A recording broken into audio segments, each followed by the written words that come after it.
Hi friends, ഞാൻ നിങ്ങളുടെ സ്വന്തം ജയ സുരേഷ്. ഞാനിന്ന് പറയാൻ പോകുന്നത് അഫർമേഷൻസ് എങ്ങനെ പ്രാക്ടീസ് ചെയ്യണം എന്നതിനെ കുറിച്ചിട്ടാണ്. അപ്പോൾ നിങ്ങൾ കുറേ പേരൊക്കെ അഫർമേഷൻസ് ഒക്കെ പ്രാക്ടീസ് ചെയ്ത് തുടങ്ങിയിട്ടുണ്ടാവും. അപ്പോൾ ഞാൻ എൻ്റെ ഒരു എക്സ്പീരിയൻസ് പറയാം. ഈ ലോ ഓഫ് അട്രാക്ഷനും അഫർമേഷനും ഒക്കെ ഞാൻ മനസ്സിലാക്കിയ ഒരു സമയത്ത് ഒരു 5-6 വർഷം മുമ്പ് ഞാനൊരു വീഡിയോ കണ്ട് നമ്മൾ എല്ലാ ദിവസവും ഇങ്ങനെ I am powerful, I am confident, I am healthy, I am wealthy ഇങ്ങനെയൊക്കെ പറഞ്ഞാൽ നമ്മൾ അങ്ങനെ ആയിത്തീരും. അപ്പോൾ ഞാൻ വിചാരിച്ചു അങ്ങനെ പറഞ്ഞാൽ നമ്മൾ അങ്ങനെ ആവുമെങ്കിൽ എനിക്ക് എന്തുകൊണ്ട് പറഞ്ഞുകൂടാ. അപ്പം ഞാനും പറയാൻ തുടങ്ങി. ഞാൻ എല്ലാ ദിവസവും രാത്രി ഇരുന്നിട്ട് I am healthy, I am wealthy, I am powerful ഇങ്ങനെ പറയാൻ തുടങ്ങി. കുറേ മാസങ്ങൾ പറഞ്ഞിട്ടും ഞാൻ ഹെൽത്തി ആയില്ല, വെൽത്തി ആയില്ല, ഒന്നുമില്ല.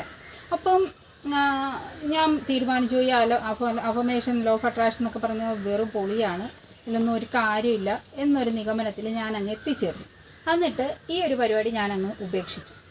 അപ്പോൾ പിന്നെ ഇങ്ങനെ യൂട്യൂബ് നോക്കുമ്പോഴത്തേക്കും ഇങ്ങനെ ഓരോ സക്സസ് സ്റ്റോറീസൊക്കെ കാണുമ്പോഴത്തേക്കും ആൾക്കാർ ഒരുപാട് നേട്ടങ്ങളൊക്കെ ഉണ്ടാക്കിയ കഥകളൊക്കെ കണ്ടപ്പോൾ എനിക്ക് തോന്നി എനിക്ക് മാത്രം എന്തായാലും പ്രയോജനപ്പെടാൻ. അപ്പോൾ ഞാൻ ചെയ്തതിനകത്ത് എന്തോ ഒരു മിസ്റ്റേക്ക് ഉണ്ടെന്ന് എനിക്ക് മനസ്സിലായി.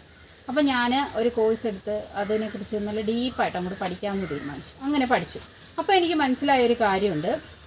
നമ്മൾ പറഞ്ഞ വാക്കുകളോ അല്ലെങ്കിൽ അഫർമേഷൻ നമ്മൾ എത്ര വട്ടം പറഞ്ഞു എന്നുള്ളതല്ല, നമ്മൾ അത് പറഞ്ഞ സമയത്ത് നമുക്കത് എത്രത്തോളം ഫീൽ ചെയ്തു, നമ്മൾ എത്രത്തോളം അത് ഉൾക്കൊണ്ടു, അതിലാണ് കാര്യം.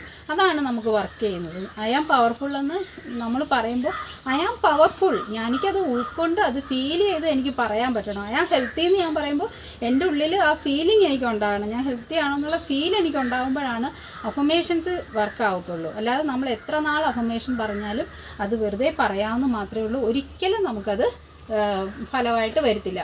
അപ്പോൾ നിങ്ങൾ അഫർമേഷൻസ് ഒക്കെ പ്രാക്ടീസ് ചെയ്യുന്നവരാണെങ്കിൽ നിങ്ങളൊന്ന് ശ്രദ്ധിക്കുക. നിങ്ങളത് എങ്ങനെയാണ് പറയുന്നത്? നിങ്ങൾ ഫീലിങ്ങോട് കൂടിയിട്ടാണോ പറയുന്നത്, അതോ അത് വെറുതെ പറയുവാണോ എന്ന് ആദ്യം ഒന്ന് സ്വയം ഒന്ന് പരിശോധിക്കുക. അതിന് ശേഷം മാത്രം എന്തെങ്കിലും ഒരു മാറ്റം വരുത്തണമെന്ന് തോന്നിയിട്ടുണ്ടെങ്കിൽ ആ ഒരു മാറ്റം വരുത്തി പ്രാക്ടീസ് ചെയ്ത് തുടങ്ങുക. അപ്പോൾ എൻ്റെ ഈ ഒരു വീഡിയോ നിങ്ങൾക്ക് ഉപകാരപ്പെട്ടുവെങ്കിൽ എൻ്റെ ചാനൽ സബ്സ്ക്രൈബ് ചെയ്യുക. ആ ഒരു ഓൾ ബട്ടൺ ഉണ്ടല്ലോ അതുകൂടി ഒന്ന് പ്രസ് ചെയ്യുക. പിന്നെ കമൻറ്റ് ചെയ്യുക, ഷെയർ ചെയ്യുക. അപ്പോൾ എൻ്റെ വീഡിയോ കണ്ട എല്ലാവർക്കും താങ്ക്സ്.